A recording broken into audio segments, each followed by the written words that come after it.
finding a hairstylist. It was just, they sent me to a body shop and a top shop, and it wasn't the same. I don't... Tonight, almost live and nearly from Hollywood, it's America Tonight. 30 minutes of big-time TV on the UBS network, where we put you before the BS. With Jimmy Yen, a Japanese figure who will not be in this country for too long. Who Moffat with the complete facts about our Lord. And special guest, Miss Barbi Benton. And you know what that means. I don't know, but it's all right with me. With the music of Happy Kyne and the Mirth Makers. And me, I'm Jerry Hubbard. Hi, everybody. And now here's your host and mine, Mr. Barth Gimble.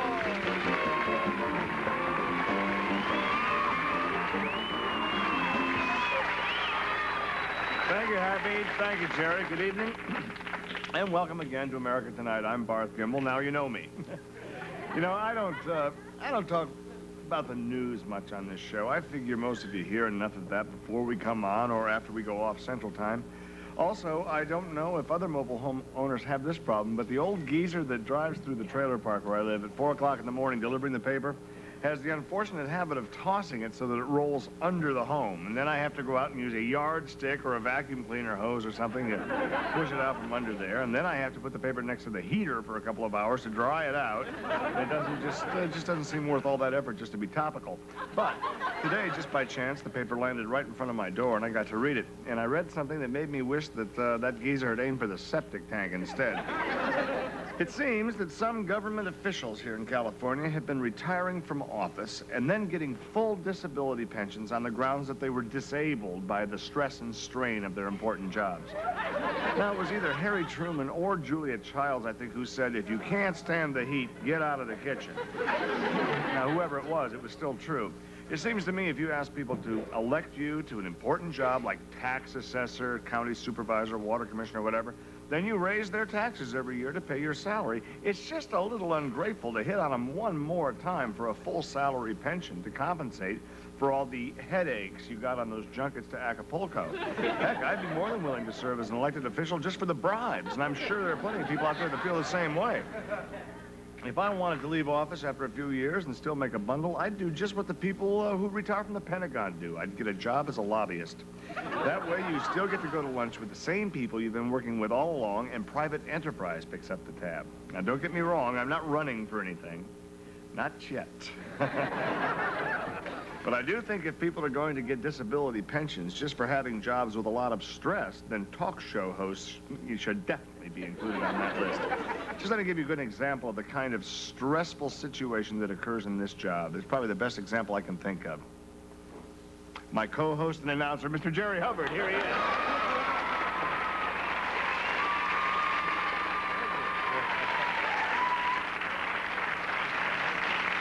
Well, usually I sit down and open my mouth and cause you stress, but no stress tonight. That's good. You're not going to say a thing? Not a thing, no. No. So what do you think your actual role will be here tonight, then? Well, it'll be a hard role, and I'll try to butter you up. If you get in a jam. I'm just kidding. Now, there I go. Now, you set me up on that. And yet I'll be sandwiched between you and our guests. Okay. Actually, we just said that because in some markets, people are eating, and we wanted to kind of, you know, let you ally your feelings with us. Okay. You know, for many years now, there's been a great cultural exchange between the United States and Japan. We gave them baseball, and they gave us binoculars to watch the game with. That's true. Baseball is very popular in Japan. Absolutely. And, you know, they even have this home run hitter, Sudaru or something. They say, oh, he's tied Babe Ruth or Hank Aaron's record, and it's so silly. But do you know anything about Japanese baseball? I don't really. But it's played in a different country. How can they compare the two? They start with the ninth inning and work backwards, I believe. I think so. That might be it. But enough said for me. Absolutely. I think so, too. At any rate, our latest gift to the Japanese is country and western music. Do you know that? They love it over there, and they love it. They go bananas over the stuff. And as a way of paying us back, they've sent us one of Japan's most popular country and western artists. He's over here for his first nationwide concert tour. That's going to be something, huh? Sure. Apparently, it's pretty popular. The demand for tickets was so great that the tour is going to last a full 3 days now, with the 1 day off in between for travel. He'll also be doing some benefits at some of the Salvation Army posts, and that's good work. So please welcome the Johnny Cash of Japan, Mr. Jimmy Yen.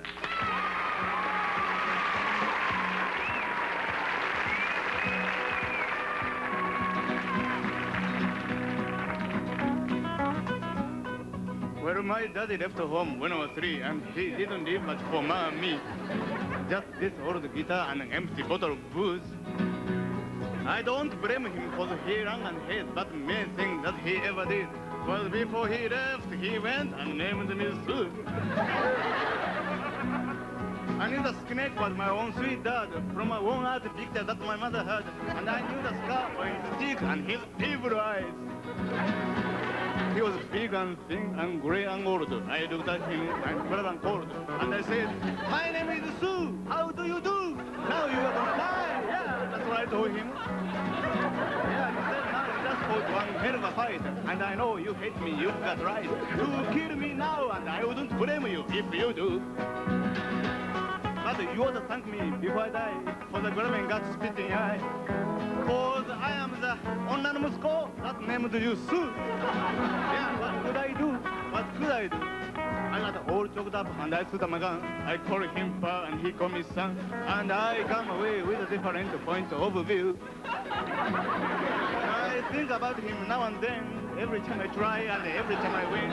And if I ever have a son, I think I'm gonna name him Hisao or Michio or Takeo or Gondo or Toshiro or anything. Sue.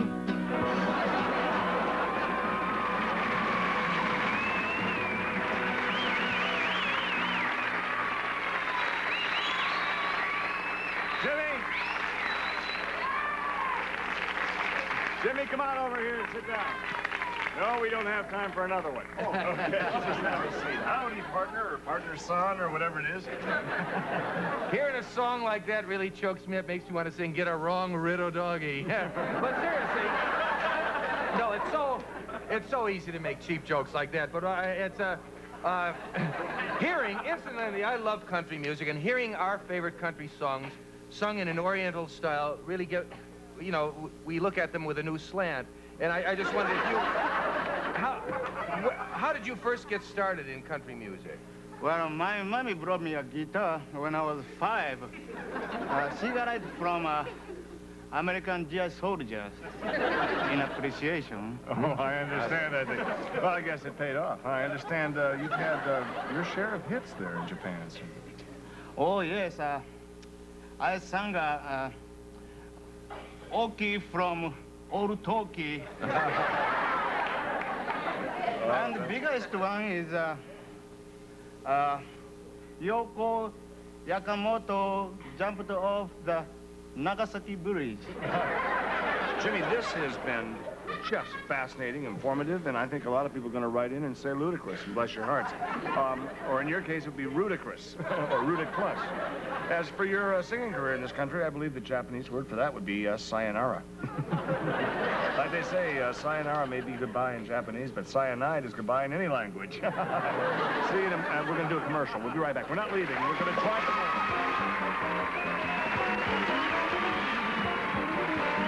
On the show. UBS Network is proud to present its first Life Achievement Award to a wonderful actress who said she would be glad to come on the show and receive this award. As I understand it, she said those are the only conditions under which she would come on the show. Well, whatever. Our recipient is the star of the ABC hit series Sugar Time. Please welcome Miss Barbi Benton.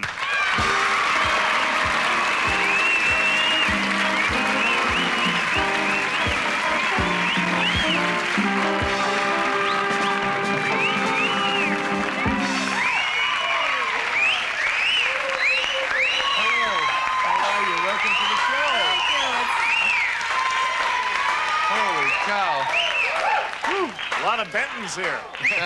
Barbi, it's great to have you on the show. How are you? I'm just fine, thank you. Is it great to be here? Well, I don't know yet. You know, this place is really tough to find. I asked a lot of people how to get here, and nobody had even heard of this studio. Really? They must be new in town, huh? Well, one person I asked was a policeman. Well, if you ask a policeman, you should have used Barth Gimble's name. All the cops know where he is all the time.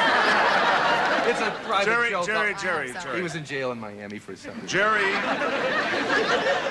Barbi, you must be thrilled about receiving a Life Achievement Award here, huh?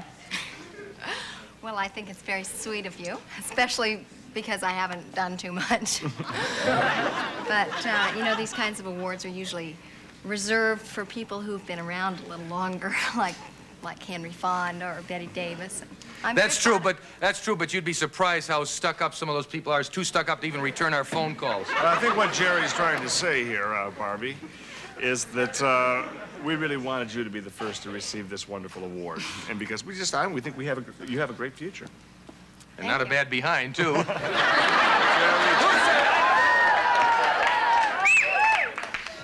That's why he's single. Anyway, in preparing this big production... How do I look? In preparing this big production number tonight, Jerry has rounded up some videotapes, some highlights from the TV series. Whoa, un momento. Hold it, mon amigo. I did make some calls trying to get clips from some of those TV series, but I was not successful, and they're quite expensive, you know. But I did get together with our research staff, Juanita, and I think we put together a dynamic visual display and tribute right here. Anyway, so, Shall we just go right to it, then? We have all the audio-visual Yes. Okay. So let's get on with our life achievement tribute to Miss Barbi Benton.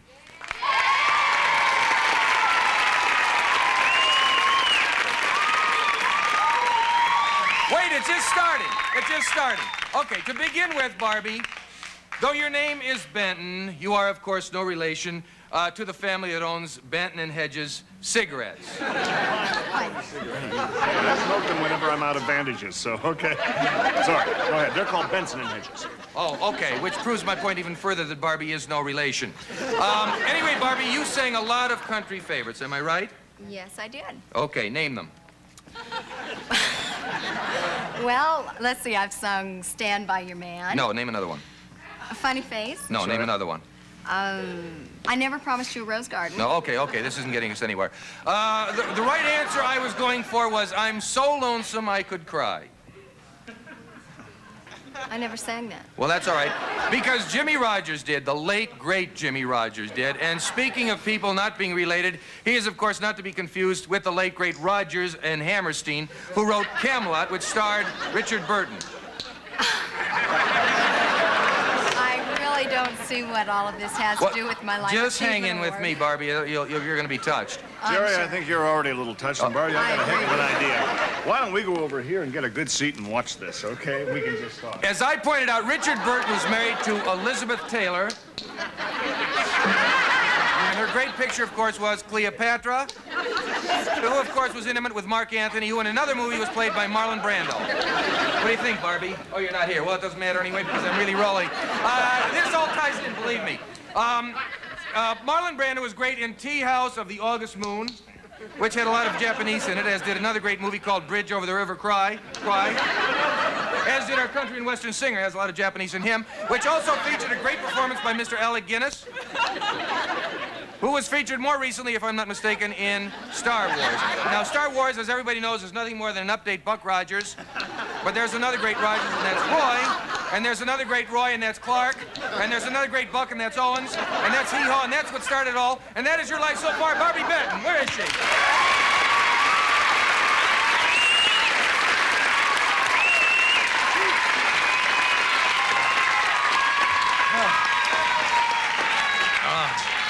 Great, Jerry. Oh, thanks. Oh, boy. That's just terrific. Well, Hee-Haw certainly kicked off your television career, Barbi, and with any kind of luck, America Tonight can kick off Jerry. No, we can't do that. He has a firm 13-week deal. And if that was not enough, we have for you, look at what we have for you. I think it was plenty, Jerry. No, wait. There's more. Because, Barbi, here's what we have for you. Yes, it's Hawaii. Yes, Hawaii, with its beautiful beaches, Polynesian food, the surf, and the sun, Diamond Head. Yes, Hawaii, the island paradise. Wow, this is pretty great after all. I get a free trip to Hawaii? Wait a minute. No, wait, you're not getting a free trip. What you're getting is these slides. They came free with the rental projector. But we do want you to have them because we get to keep them, and you might as well have them as a souvenir. Hawaii does look like a nice place, though. Have you ever been there, Barbi? I've been there twice, and I'll tell you, I wish I was there right this very moment. Oh, boy. Well, we'll be right back.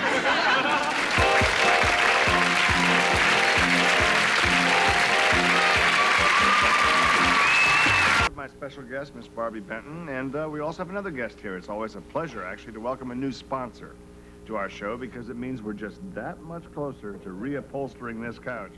Please welcome the wonderful Mr. Lou Moffat.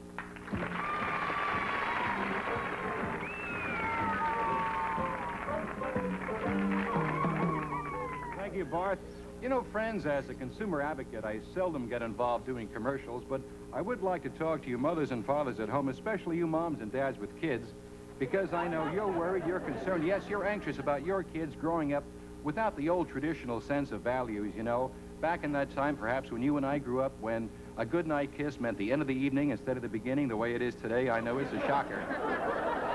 So that's why I'm so excited, because I'd like to talk to you about something very special tonight. You see, kids today have absolutely no idea of religion.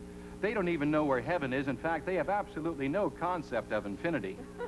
In fact, they'd rather be spending their time trading baseball cards from those bubblegum packs instead of going to church on Sunday. Sure, I know that's another problem right there. That's why, friends, I'm so excited about a revolutionary new concept. Look at this, folks, because it's a new way to teach your kids all about religion without them even realizing it. Because listen to this, friends, I'm not talking bubblegum cards, I'm talking Bible gum cards. How about that? Isn't this great? Yes, Bible gum cards from those wonderful folks at the Michigan City Milk Chocolate Company, those folks who gave America's first Farina-flavored bubble gum, Popo, it's right here, look at that. They've come up with some wonderful, delicious bubble gum, really is true, friend. Absolutely delicious. And also these wonderful Bible gum cards right here. Yes, just like baseball cards, with a picture on one side and statistics on the other. Boy, can we get a close-up of that? Because right over here, let me show you what I mean, friends. Yes, Bible gum card. By the way, you kids at home, if your parents are telling you to turn that junk off and go to bed, disregard them. Take a look right here. Here are some nifty cards. Look at this one right here. I'll show you what I mean. Here it is. Here's a picture of Adam. And on the back here it says, Adam, the first to play the game, invented the first uniform. Later got involved with some fruit in the garden, got tossed out of the game, but that's another story. Here's another picture right here. This one is David, of course, and it says here on the back, this is his statistics, small but fast, and upset Goliath, 1-2 zip. How about that? I know you want to collect that one short. And here's your figure right here. Here's a headliner. That is the immortal Jesus. I think you can recognize that. Considered pound for pound the greatest religious leader of all time. There's one you want to collect too, folks. And right over here, I know for you Jewish folks, here's one of your people right down here. Yes, he really burned him up in the bush leagues, didn't he? Yeah. The old bush burner himself, Moses, right here. And it says, yes, say Hablo Hebrew for you people out there. He entered the desert circuit where he led his team undefeated for 40 years, and I think that's a record too, guys. How about that? Sure. This is really good. And right away, speaking of teams, look at this one right here. Of course, that's a picture of the 38 Cardinals. I think you'll have to agree that's the finest Cardinal team ever assembled. And don't take my word. If you don't believe that, look at this and imagine those uniforms, friends. Sure. And right over here, here's another one. A very impressive classic picture. Look at that one. That is, of course, the 12 Apostles, featuring right here the front four. Matthew, Mark, Luke, and John. And they're pictured here at a testimonial banquet for their coach. I think we all know who that is. So if you're wondering about Judas Iscariot, he was involved in some payola scandal, later dropped from the team. You don't have to go into that right now. And speaking of modern-day inspirations, here's one right here, of course. I think we all know who that is. Of course, Dr. Billy Graham. His statistics on the back here, and they're very impressive, folks. Billy Graham holds the lifetime record for the most saves in Yankee Stadium. There's an impressive record right there. You know, friends, listen to me carefully now, because if you want your kids to grow up right, let's think of Bible gum cards and be born again with bubble gum. This is Lou Moffat saying thank you, and I appreciate it. Thank you. Bible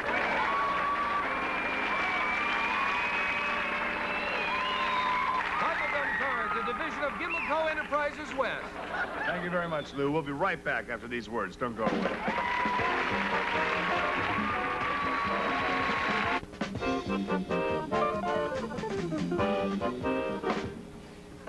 Right on it. Thank you, Happy. Well, that's about it for tonight. I want to thank my special guest, Barbi Benton. It's wonderful. Thank you. And Jimmy Yen, it was terrific listening to your country and western songs, or country and eastern, as I guess they may be. And Lou, incidentally, the other offers you've been giving us here on the show, we've been getting a lot of mail. I want to get you, yes. On some of the things. It's incredible. Also, Lou appeals to a very high-class, very educated clientele, I think, because you'd be surprised. They know the letter of the law. Most of the fan letters you've been getting are notarized. So that's kind of interesting. Okay, that's our show for tonight. We'll see you tomorrow night.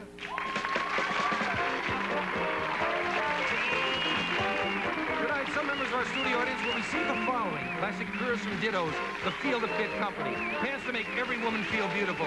In sizes 3 to 13 and 8 to 18. And I like to see them when they're a little too tight. And Lillian Vernon's catalog gift certificate. Jewelry, gifts, decor, personalized items, and things from practical to whimsical. Furnished by Lillian Vernon. And improved Sergeant Sentry 4 collars. Protect against flea festation and tick festation. Sergeant Sentry 4 collars for itchy dogs and cats.